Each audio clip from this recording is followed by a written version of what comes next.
The tight end position is a very unique and fun position in the NFL. It consists of a ton of huge personalities, team leaders, and also has its own holiday. When we look at most positions in the NFL, a ton of premier talent comes in the first round, and not surprisingly. For example, most of today's top quarterbacks were taken inside of the first round, including the likes of Patrick Mahomes, Josh Allen, Joe Burrow, Lamar Jackson, and among many others. But it's not so similar at the tight end position. In today's video, we are going to be looking at where the league's current top tight ends were taken in the draft, touch on some older greats, and compare where the recent first-round tight end picks stand in today's NFL. The first tight end we're going to be looking at today is the consensus top tight end in the NFL, and his name is Travis Kelce. He was taken in the third round in the 2013 NFL Draft. Kelce was considered a two-star recruit in high school and took an offer to play for the University of Cincinnati in 2008 to play with his brother Jason. Travis was actually a quarterback in high school and went to college to play QB. Travis did deal with some off-the-field issues at Cincinnati and was kicked off the team temporarily. The team took him back on one condition, and that condition was that he plays tight end. It is safe to say that was a smart move by Travis. In 2012, he was awarded with the College Football Performance Award for Tight End of the Year. Everyone saw his talent on the field, but some teams were scared off by his off-the-field concerns. NFL analyst Lance Zierlein compared him to the great Rob Gronkowski. It's safe to say that the Chiefs got an absolute steal, snagging him in the third round of the 2013 draft, as he is arguably one of the best tight ends of all time. The second tight end we're going to be looking at is George Kittle, who was taken in the fifth round of the 2017 draft. Kittle was a good player at Iowa, but fell to the fifth round due to his lack of the ideal size for inline blocking, and a lot of scouts just didn't see him becoming an elite receiving threat at the NFL level. Clearly, these scouts were wrong. Kittle is clearly the best blocking tight end in the NFL today, and also one of the best receiving threats as well.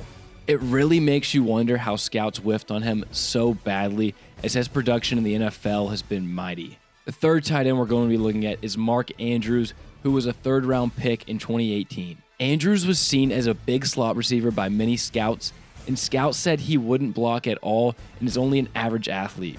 It's safe to say that this was another huge miss by scouts. Andrews has been one of the best tight ends in the league since he was drafted and has built an impressive connection with former MVP quarterback Lamar Jackson.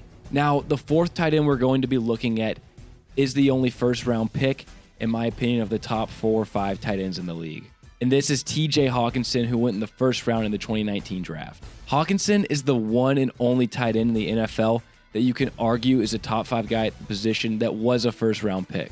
He was initially drafted by the Lions and saw a ton of success and has not slowed down at all, and is for sure one of the top tight ends that we have in today's NFL. In my opinion, these are the clear top 4 tight ends in the league. But now let's take a look at the rest of the tight end pool in today's NFL and where they were drafted at. Dallas Goedert of the Philadelphia Eagles was taken in the second round in 2018 and has seen a ton of success early on in his career. Darren Waller, a 6th-round pick in 2015.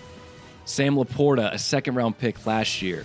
Dalton Schultz, a 4th-round pick in 2018. Cole Kmet, a 2nd-round pick in 2020. Hunter Henry, a 2nd-round pick in 2016.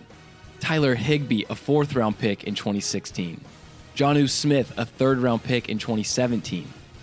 Jake Ferguson, a 4th-round pick in 2022. Logan Thomas, a 4th-round pick in 2014. And Gerald Everett, a 2nd-round pick in 2017.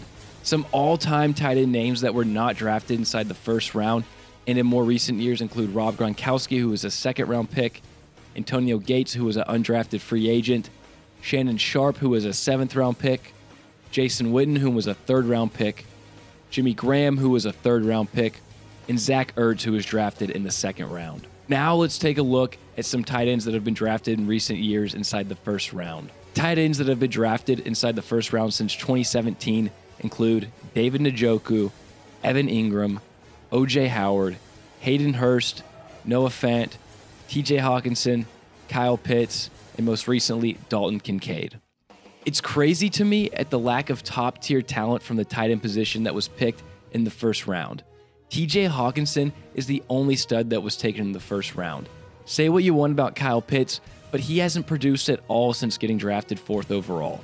It's clear that the tight end position is one of the least drafted positions high in the draft, but Based on the track record, it makes you wonder if any tight end is really worth first-round capital. Most of the first-round tight ends that have been taken recently are starters, but they lack the elite-level production that we see from a ton of these other guys taken much later in the draft. Are scouts just not able to identify talent at the tight end position? Is it harder to predict a player's game to translate from college to the NFL at the tight end position? Or what is the real reason that so many of these top-tier guys weren't taken inside the first round, and many of the first-round guys that we look at today are just considered mid? Thank you for watching this video, guys. Please leave any comments you'd have. I'd love to hear your thoughts on the lack of success from first-round tight ends in today's game.